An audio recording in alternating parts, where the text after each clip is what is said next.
اسی میں ہے کہ اللہ رب العزت ارشاد فرماتے ہیں کہ میں ایک چھپا ہوا خزانہ ہوں۔ اللہ تعالیٰ فرماتے ہیں کہ میں ایک چھپا ہوا خزانہ تھا، میں نے چاہا کہ میں پہچانا جاؤں، بس میں نے مخلوق کو پیدا فرمایا۔ اللہ تعالیٰ فرماتے ہیں کہ میں ایک چھپا ہوا خزانہ تھا، میں نے چاہا کہ میں پہچانا جاؤں، بس میں نے مخلوق کو پیدا فرمایا۔ یعنی مخلوق کو پیدا کرنے کا جو چیز ذریعہ بنی وہ محبت تھی۔ گویا اللہ تعالیٰ اپنی رحمت اپنی محبت کی طرف لوگوں کو بلانے کے لیے یعنی ایک واسطہ، ایک سبب، ایک ذریعہ بنایا۔ اس سلسلے میں اللہ تعالیٰ اب چاہتے ہیں کہ والذین آمنوا اشد حبا للہ، ایمان والوں کو اللہ تعالیٰ سے شدید محبت ہوتی ہے۔ ایمان والوں کو اللہ تعالیٰ سے شدید محبت ہوتی ہے، جس کے اندر شدت نہیں وہ محبت نہیں۔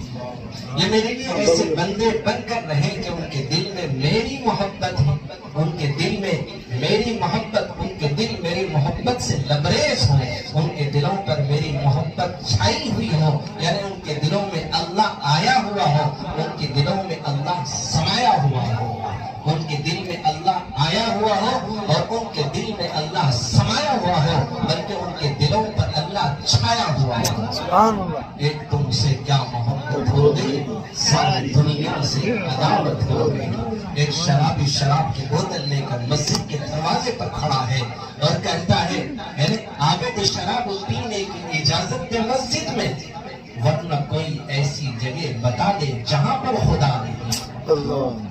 شرابی کہتا ہے آگے شراب پینے کی اجازت دے مسجد میں، ورنہ کوئی ایسی جگہ بتا دے جہاں پر خدا نہیں۔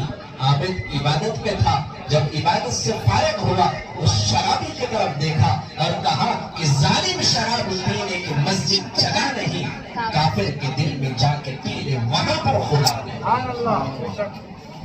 صرف کافر ہی نہیں بلکہ ہم بھی اپنے گریبان میں چھاپ کر اپنے دلوں کو ٹٹولے کہ کہیں وہ کفر ہمارے دلوں میں نہیں۔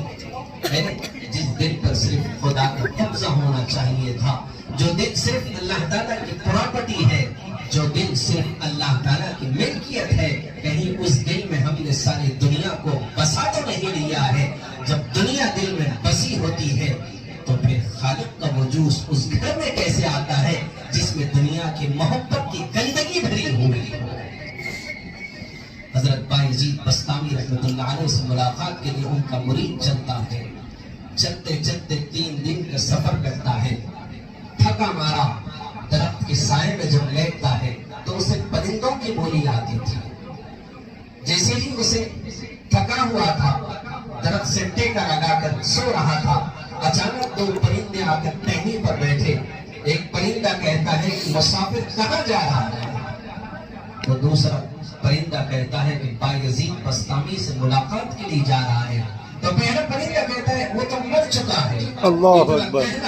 وہ مسافر کی آنکھ کھلی، تھررانے لگا، کپ کپانے لگا، ایسا لگا کہ زمین اس کے پیروں کے نیچے سے کھسک رہی کہ جس شیخ سے ملاقات کے لیے 3 دن کا پیدل سفر کیا ہوں، اب 1 دن کا وقت ہے کہ منزل پر پہنچ جاؤں۔ یہ پرندے کیا کہہ رہے ہیں کہ بایزید مر چکا ہے۔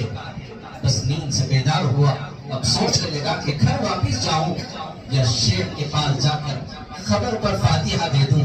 اس نے کہا کہ 1 دن کا سفر کر لوں، یعنی جب وہ مر گئے ہیں تو ان کی قبر پر جا کر فاتحہ پڑھ لوں اور کیا کہتے ہیں ان کے لیے دعائیں خیر کروں۔ اس ارادے سے جب پہنچتا ہے آپ کے شہر تو پتہ چلتا ہے کہ حضرت حیات ہے اور زندہ ہے۔ وہ پریشان ہوا کہ پرندے بھی جھوٹ بولتے ہیں۔ پھر وہ اپنے شیخ سے ملاقات کے لیے جب پہنچا، ملاقات جب کی اور حضرت سے جو ضروری اور اہم باتیں تھیں وہ حضرت سے کیا۔ جب واپس لوٹنے لگا تو اسے وہ پرندوں کی بات یاد آئی۔ پھر دوبارہ حضرت کے جناب میں حاضر ہوا اور کہا کہ حضرت میں آپ سے ملاقات کے لیے اپنے گھر سے نکلا، 3 دن 3 رات کا پیدل سفر کر کے، ٹھیک دوپہر کے وقت تھکا مارا میں درخت کے سائے میں لیٹا تو 2 پرندے آئے اور ایک کہنے لگا کہاں جا رہا ہے، اور دوسرا کہنے لگا بایزید بستامی سے ملاقات کے لیے جا رہا ہے۔ تو پہلا پرندے نے کہا وہ تو مر چکا ہے، حضرت یہ کیا معاملہ ہے؟ حضرت نے کہا کب کی بات ہے؟ تو حضرت میں گھر سے نکلا تھا ہفتہ اتوار پیر کے دن دوپہر کا وقت تھا. بولے کتنے بج رہے تھے؟ تو بولے ٹھیک 2 یا 3 بج رہے تھے. تو حضرت نے کہا پرندے نے سچ کہا. بولے حضرت کیا بات ہے؟ بولے کچھ دیر کے لیے میرا دل اللہ سے غافل ہو چکا تھا. جو دل اللہ کی یاد سے غافل ہوتا ہے وہ زندہ نہیں مردہ ہوا کرتا ہے. اور ہمارے دل تو صبح سے شام تک اللہ کی یاد سے غافل ہے.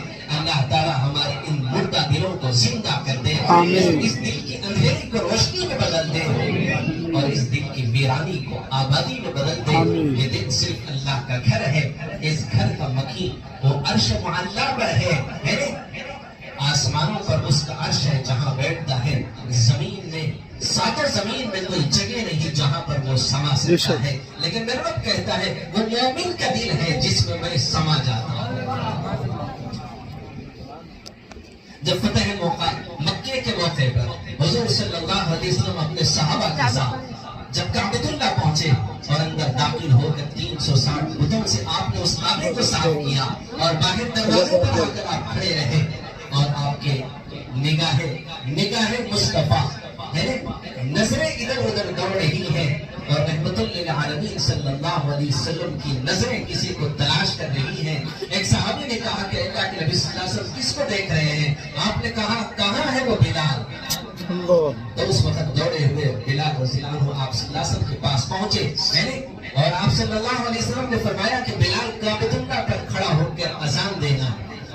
تو بتاؤ غربت کی حالت تھی. بلال کے صرف سطر ڈھکی ہوئی تھی. اوپر کا حصہ ننگا تھا اور گھٹنے سے نیچا حصہ ننگا تھا. صرف سطر ڈھکا ہوا اتنا ہی کپڑا تھا. اب اس سے اندازہ لگائیے کہ پیروں میں کوئی قیمتی چپل تو نہیں تھی ہوں گی. جب حضور صلی اللہ علیہ وسلم نے فرمایا کہ بلال کعبۃ اللہ پر کھڑا ہو کر اذان دینا. بلال جب اپنے چپلیں اتارنا چاہتے ہیں تو حضور صلی اللہ علیہ وسلم نے فرمایا کہ بلال چپلوں سمیت کعبۃ اللہ پر کھڑے ہو جاؤ. تو بلال نے کہا اللہ کے نبی صلی اللہ علیہ وسلم یہ اللہ کا گھر ہے. آپ صلی اللہ علیہ وسلم نے فرمایا کہ بلال مجھے نہیں پتا کہ یہ اللہ کا گھر ہے لیکن اللہ تو اس میں نہیں ہے. اے بلال تیرے سینے میں جو دل ہے اس میں خدا بیٹھا ہوا ہے. یہ کعبۃ اللہ یہ در و دیوار ہے اس میں تو خدا نہیں ہے. اے بلال تیرے سینے میں جو دل ہے اس میں خدا بیٹھا ہوا ہے. تو پتا چلتا ہے کہ تو کعبے سے بھی زیادہ عظمت والا ہے. تو انسان کے جسم کے ہر عضو کا کوئی نہ کوئی کام ہے. اللہ تعالیٰ نے جسم میں بے شمار عضو دیا ہے. انسان کے جسم کے ہر عضو کا کوئی نہ کوئی کام ہوتا ہے. آنکھ کا کام ہے دیکھنا, کان کا کام ہے سننا, زبان کا کام ہے بولنا اور دل کا کام ہے محبت کرنا. دل یا تو اللہ تعالیٰ سے محبت کرے گا یا پھر مخلوق سے. اس کے دل میں یا تو آخرت کی محبت ہوگی یا پھر دنیا کی. آخرت کی محبت سے دل میں نیکی کا شوق پیدا ہوتا ہے.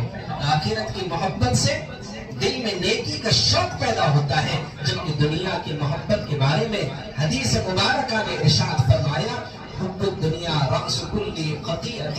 دنیا کی محبت تمام برائیوں کی جڑ ہے. جب دنیا کی محبت دل میں آ جاتی ہے تو سمجھ لو کہ اب ہر برائی کی ابتدا یہاں سے شروع ہو جاتی ہے. تو قرآن پاک میں مومنین کی کچھ صفات اللہ تعالیٰ نے بیان فرمائی جو اللہ رب العزت کو عزت کو اتنی پسند ہے کہ مولا کریم نے ان صفات والے بندوں کے بارے میں اعلان فرما دیا کہ میں ان سے محبت کرتا ہوں. اللہ تعالیٰ نے فرمایا میں ان سے محبت کرتا ہوں. فرمایا تم نیکی کرو. کس سے محبت کرتے ہیں؟ تم نیکی کرو, نیکوکار بن جاؤ. اور بے شک اللہ رب العزت نیکوکاروں سے محبت فرماتے ہیں اور اللہ تعالیٰ متقی لوگوں سے محبت فرماتے ہیں. بے شک اللہ تعالیٰ توبہ کرنے والوں سے محبت فرماتے ہیں, نیکی کرنے والوں سے محبت کرتے ہیں اور نیک کام کرنے والوں سے محبت کرتے ہیں اور نیکی کی طرف بلانے والوں سے محبت کرتے ہیں. برائی سے روکنے والوں سے اللہ تعالیٰ محبت کرتے ہیں جو برائی کرنے سے رک جاتے ہیں. إِلَّا الَّذِينَ آمَنُوا وَعَمِلُوا الصَّالِحَاتِ وَتَوَاصَوْا بِالْحَقِّ وَتَوَاصَوْا بِالصَّبْرِ وَالْعَصْرِ. قسم ہے زمانے کی انسان خسارے میں ہے سوائے ان لوگوں کے. کون لوگ ہیں؟ إِلَّا الَّذِينَ آمَنُوا جو ایمان لائے. ایمان نجات نجات اور مغفرت کا سامان نہیں ہے. آگے اور ایک عمل ہے وَعَمِلُوا الصَّالِحَاتِ، اچھے اعمال کرنا. الَّذِينَ آمَنُوا وَعَمِلُوا الصَّالِحَاتِ، یہ دو اعمال تمہیں جنت میں نہیں لے جائیں گے. تیسرے اور ایک عمل کی طرف میرا رب اشارہ کرتا ہے وَتَوَاصَوْا بِالْحَقِّ، لوگوں کو اچھائی کی طرف بلانا، برائی سے روکنا. كُنتُمْ خَيْرَ أُمَّةٍ أُخْرِجَتْ لِلنَّاسِ تَأْمُرُونَ بِالْمَعْرُوفِ وَتَنْهَوْنَ عَنِ الْمُنكَرِ. اللہ تعالیٰ نے فرمایا تم ایک بہترین امت بنا کر پیدا کیے گئے ہیں کہ تمہارا کام لوگوں کو اچھائی کی طرف بلانا اور برائی سے روکنا. تو وَتَوَاصَوْا بِالْحَقِّ، اچھائی کی طرف بلانا، برائی سے روکنا. اور چوتھا کام وَتَوَاصَوْا بِالصَّبْرِ، جب تم اچھا کام کرنے لگو گے تو تمہیں صبر بھی کرنا ہوگا. جب آدمی نیکی کی راہ چلتا ہے، اچھے کام کرتا ہے تو اللہ تعالیٰ اسے آزماتے ہیں. حضور صلی اللہ علیہ وسلم کو کیا کہتے ہیں دشمنوں نے زخمی کیا. آپ حرم میں بیٹھے ہوئے تھے، زخموں سے چور تھے، تو جبرائیل امین آئے اور اللہ تعالیٰ کا سلام پہنچائے. آپ نے جبرائیل کی طرف دیکھا اور کہا کہ دیکھو جبرائیل، میرے امت نے میرا کیا حال کر رکھا. آپ زخمی تھے. تو جبرائیل امین نے فرمایا اللہ کی محبت کے راستے میں کانٹے بچھائے ہوئے ہیں، آپ کو ان کانٹوں کی چبھن کو برداشت کرنا ہوگا. تو جو اللہ سے محبت کرتے ہیں اور راہوں پر اللہ تعالیٰ آزماتے ہیں، امتحان لیتے ہیں. یہ زندگی بھی یہ زندگی نہیں ہے، بلکہ اس زندگی کے بعد اصل جو زندگی ہے وہ آخرت ہے. اس زندگی میں اللہ تعالیٰ ہر قدم قدم پر آزماتے ہیں اور امتحان لیتے ہیں. جو اس آزمائش اور امتحان کی دنیا میں صبر کرتے ہیں وہی لوگوں کے لیے اللہ تعالیٰ کی طرف کیا کہتے ہیں، اللہ تعالیٰ انہیں آزماتے ہیں اور امتحان لیتے ہیں اور اللہ تعالیٰ انہیں اپنا قرب عطا کرتے ہیں جو صبر کرنے والے ہیں. زندگی میں طرح طرح کی مصیبتیں آتی ہیں. ہم نے طے کی اس طرح سے منزلیں، ہم نے طے کی اس طرح سے منزلیں، گر پڑے، گر کر اٹھے، اٹھ کر چلے. تو زندگی میں بہت ساری ایسی آزمائشیں آتے ہیں. ابھی آج کل سوشل میڈیا پر ایک لڑکی کی کیا کہتے ہیں بارے میں یہ آ رہی ہے کہ وہ زندگی سے مایوس ہو گئی اور سوشل میڈیا پر اس نے اپنے درد بھری کہانی سنائی اور اس کے بعد وہ خود اپنے آپ موت کے آغوش میں چلی گئی. لیکن ایک چیز یاد رکھ لو، خودکشی حرام ہے.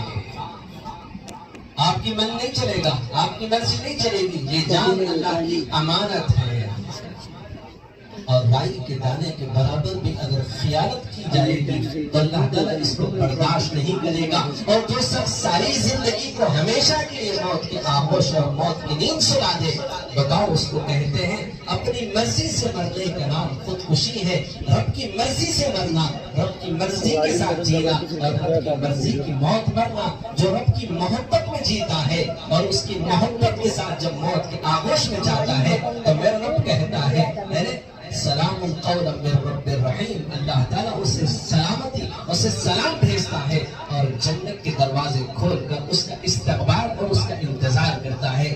جو اپنی مرضی سے مر جاتے ہیں تو حدیث میں ہے کہ یہ خودکشی حرام ہے. اپنے لوگ ہر گھر میں کچھ نہ کچھ مسائل ہوتے ہیں. میرے پاس کچھ خواتین ایسی آتی ہیں کہ حافظ صاحب شادی کے بعد سے لے کر عمر کے اس حصے تک یہ ظالم ہمیشہ ظلم کرتے رہا. جسم کا کوئی حصہ نہیں ہے کہ جہاں پر زخم لگے ہو. جسم کے رگ رگ میں، بوڈی میں، جسم کی ہڈی میں درد ہے. لیکن ہائے میں نے صبر کے ساتھ زندگی گزاری. آج ماشاءاللہ مجھے اللہ تعالیٰ نے بڑے با اخلاق اولاد دی ہے، بڑی نیک اولاد دی ہے. زندگی میں جو شوق میرے پورے نہیں ہو سکے، بڑھاپے میں آج سارے ارمان اور سارے شوق اور ساری خوشیاں آج میری اولاد پوری کر رہی ہے. اور جو شخص بھری جوانی کے نشے میں مجھ پر ظلم کیا تھا، آج بڑھاپے کی حالت میں مجبور اور لاچار ہو کر میرے قدموں میں پڑا رہتا ہے اور بار بار جسم کے ہر وہ حصے کو چوم کر معافی کا طلبگار بنتا ہے اور کہتا ہے کہ بیگم مجھے معاف کر دو. جہاں جہاں وہ زخم لگایا تھا اس جگہ اپنے لبوں سے چوم کر معافی چاہتا ہے اور کہتا ہے کہ بیگم میں نے جوانی کے نشے میں تمہیں مارا تھا، بڑھاپے کی اس عمر میں جبکہ تمہارے علاوہ میرا کوئی سہارا نہیں. قربان جاؤں تمہاری اس محبت پر کہ اس ظلم کا بدلہ تم نے محبت کے ساتھ دیا. اب اس محبت کا بدلہ خدا سے دعا کرتا ہوں خدا تجھے جنت کا حقدار بنا دے. تو میں کہتی ہوں کہ خدا آپ کی دعا سے جب مجھے جنت کا حقدار بنائے گا میں اس وقت تک جنت میں نہیں جاؤں گی جب تک کہ آپ کے مقدر خدا جنت نہ